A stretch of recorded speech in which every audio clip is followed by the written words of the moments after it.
Good morning, and welcome to yet another episode. And today we are going to talk about classification of stocks in terms of sector. And I believe so far so good. You are gaining some insights as we demystify or as we do the stocks masterclass. The main goal is for you to be able to analyze the stocks by yourself, being able to tap into the multiple opportunities that we have in the stocks market, right?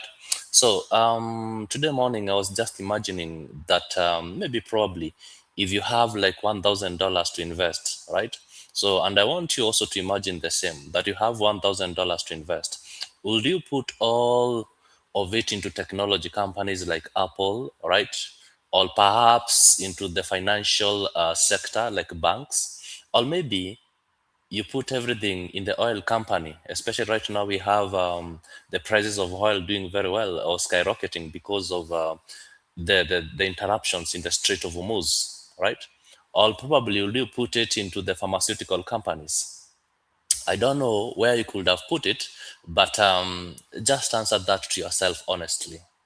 Why am I asking you these questions? Because you realize that most beginners, they choose stocks based on popularity or what they see on social media.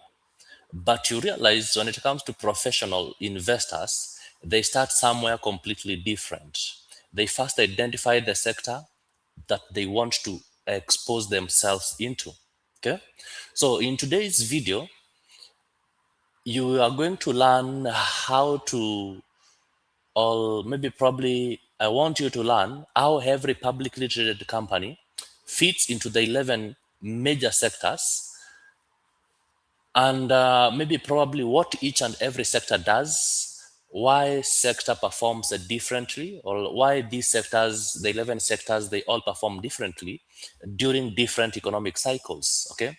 And also maybe probably some of the biggest companies or examples of some of these companies in each and every sector, right? And therefore by the end of this session, the main goal is for you to have a framework that will help you diversify your portfolio and also be able to make more informed investment decisions, right? So let's get started. What is a stock sector? You need to realize that before you choose an individual stock, it is important to understand the industry in which it belongs to. And therefore, a stock sector is basically a group of companies that operate in similar businesses or provide similar products and services. Think of sectors like departments in a supermarket, right? One aisle contains groceries, another contains electronics, another contains household products. They are all part of the same supermarket, but they serve different needs. So the stock market works in a similar way, right? So you have thousands of companies which are organized in sectors based on what they do.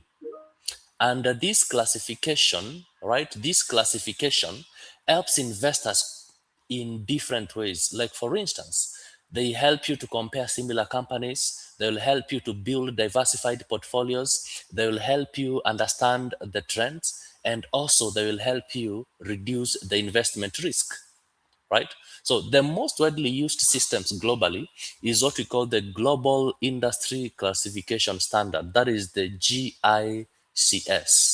And it was developed by MSCI and S&P Dow Jones indices, right? But forget even about the GICS and MSCI. Maybe probably they might sound a bit complicating. But I want to give you how these global industry classification standard has divided the markets into 11 sectors, right? And let's begin with the very first sector.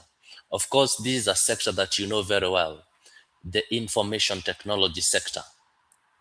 So when it comes to the information technology sector, you realize that technology companies develop softwares, they develop hardwares, semiconductors, cloud computing, cybersecurity solutions, and artificial intelligence, right?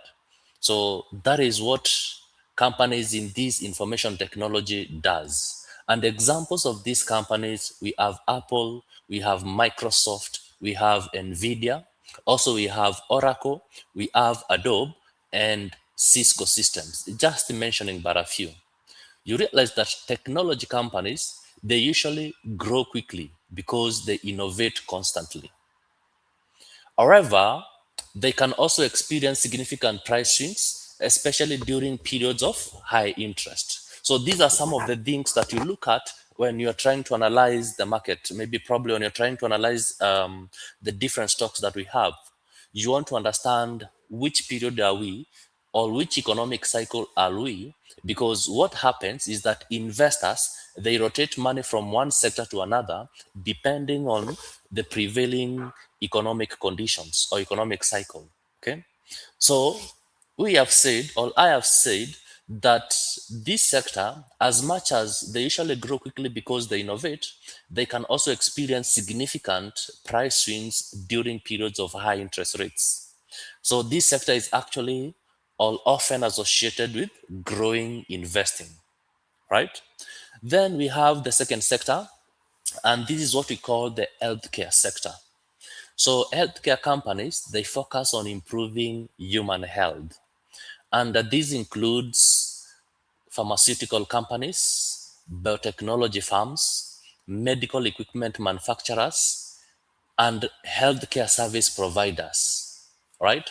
So examples of companies in this sector, we have Johnson and Johnson, we have Pfizer, we have Eli Lilly, we have Merck, we have Abbott Laboratories, and we have United Health Group. Healthcare tends to remain relatively stable because people continue to require medical care regardless of economic conditions.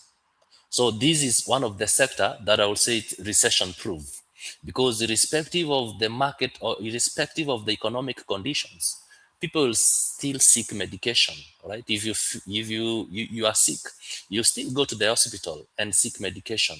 So you find that some of when you're building a portfolio, it's also good to consider companies in such kind of a sector like health sector, because they're recession proof. They perform irrespective of which maybe probably market conditions we are in, whether we're in recession or not, people still need healthcare.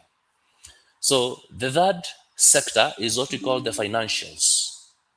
Under the financials, you realize that financial companies, they help individuals and businesses manage, borrow, invest, and protect money. That is their core mandate. And examples in financial examples of companies in financial sector, we have JP Morgan Chase, we have a Bank of America, we have Goldman Sachs, we have a Morgan Stanley, we have Visa, we have Mastercard, just to name but a few. And this sector generally performs well when the economy is expanding and interest rates support bank profitability. Okay, so they perform very well when we have the economy during the expansion of the economy, and also interest rates which support banking profitability, right? So the fourth sector is what we call the consumer discretionary. Under the consumer discretionary, these are companies that sell products and services that people want rather than what they need. Okay, so it's more of a luxury, right? So examples include Amazon, Tesla, Nike, Starbucks, McDonald's, Home Depot, right? So it's not a must for you to ride a Tesla. A Tesla is just a luxury, right? It's not a must for you to eat in McDonald's or go to the Starbucks and grab a coffee. It's not a must, right? So for people to spend in this kind of a sector, they spend when they have what we call the consumers have the confidence to spend. When the economy is doing well and there is a lot of money circulating, there is money to dispose, right? Or there is money to use, and also consumers feel very confident. So that's when now they can go to the consumer discretionary, because consumer discretionary, it's more of wants than needs. So it's more of luxury. Okay, so you realize that when consumers maybe probably have more disposable income, this sector often feels or performs strongly. But during recession, spending on discretionary items may decline. Sector number five is what we call the consumer staples. And consumer staples, these are products people purchase regardless of economic conditions. So these are needs. All right. Example of companies in this particular sector, we have Procter and Gamble, we have Coca-Cola, we have PepsiCo, we have Costco, right? We have Walmart, we have Colgate, Palmolive, right? So you realize that these companies, they're often considered defensive investment because demand remains relatively stable even during economic slowdowns. So these are companies that make food, all right? They make food, all right? These are companies that manufacture maybe beverages or food products, all right? And you realize that these are things that people cannot do without, all right? These are needs people cannot do without. Whether the economy is tough or not, you have to eat, okay?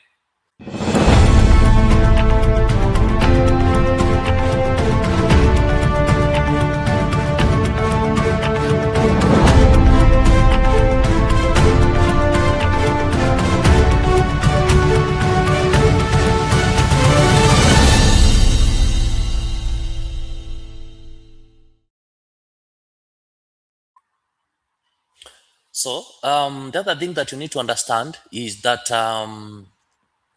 apart from now the consumer staples, we have what we call the energies, okay? The energy sector. And the energy sector, basically companies under the energy sector, they explore, produce, refine, and distribute oil, natural gas, and renewable energies. So examples of companies here include ExxonMobil, Chevron, and we have the likes of BP and the likes of Shell. Okay, so you realize that energy stocks are heavily influenced by oil and gas prices as well as the geopolitical events. Like right now, we have the geopolitical event that is happening between the US and Iran, and we have seen the oil supply being disrupted in the Strait of Hormuz. Okay, so what it means is that for these companies, of course, they are impacted as well. Okay, so when you're doing your analysis, which stocks to buy, then you want to look at some of these issues that talking about, the geopoliticals. How are they affecting the companies, especially Shell, maybe BP, ExxonMobil, the one that produce, they're in these the energy sector. Okay, so then we have the seventh sector, which is the industrials. And industrials company build infrastructure, manufacture equipment, and provide transportation and logistic services. Okay, so examples of companies here include Caterpillar. I know we are about to start seeing a lot of caterpillars in our roads because you know which year we are headed to next year. All right. So if you know, you know. So we have examples of, another example is the Boeing. All right. General Electric, Honeywell, and also Union Pacific, just to mention but a few. So these companies, they usually perform well during periods of economic expansion and increased infrastructure spending. All right. So we have the eighth category, which is the material sector. And the material sector, so companies, material companies, they produce the raw materials needed by other industries. So examples include Newmont Corporation, all right, Freeport, McMoran, all right, which is basically more of focusing on copper. So the Newmont Corporation, it's a company in the gold industry. They use more of gold, all right. We have the Dow, we have the DuPont, we have the Rio Tinto, we have BHP. Okay, just to mention but a few. So this sector often benefits when commodity price increases. Okay, they always benefit when commodity price increases. Then we have the ninth sector, which is the communication services. And this sector includes companies involved in communication, entertainment, and digital media. So examples include Alphabet, Meta Platforms, Netflix, Comcast, and also Walt Disney, just mentioning but a few. So as technology evolve, you realize that communication services also continue to play a larger role in the global economy. Okay, so they tend to do well when the technology sector also is doing well. So the 10th sector is the utilities. And utilities basically provide essential public services. So we have examples of companies. Examples include these utilities. Examples of essential public services they provide include electricity, maybe water, and also maybe we can talk about natural gas. Okay, and the examples of companies in this sector, we have Nextra Energy, we have the Duke Energy, we have the Southern Company, and also we have Dominion Energy, just to mention but a few. So you realize that utility companies often provide stable cash flow and consistent dividends, making them popular among the income focused investors. Okay, so and the last sector that we have is what we call the real estate. So the real estate sector consists mainly of companies that own, manage, develop, or finance income producing properties. And you realize that many of these companies are structured as REITs, that is the Real Estate Investment Trust. So example of these companies include we have the famous Prologis, we have American Tower, we have Realty Income, we have Simon Property Group, which is very common, and also the public storage, just to mention but a few. So you realize that real estate investments can provide both capital appreciation and also recurring income through dividends. All right. Now, you might ask yourself why sector diversification matters.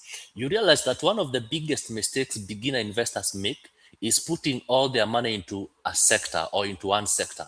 So imagine owning only technology stocks. If the technology sector experiences a downturn, your entire portfolio could suffer.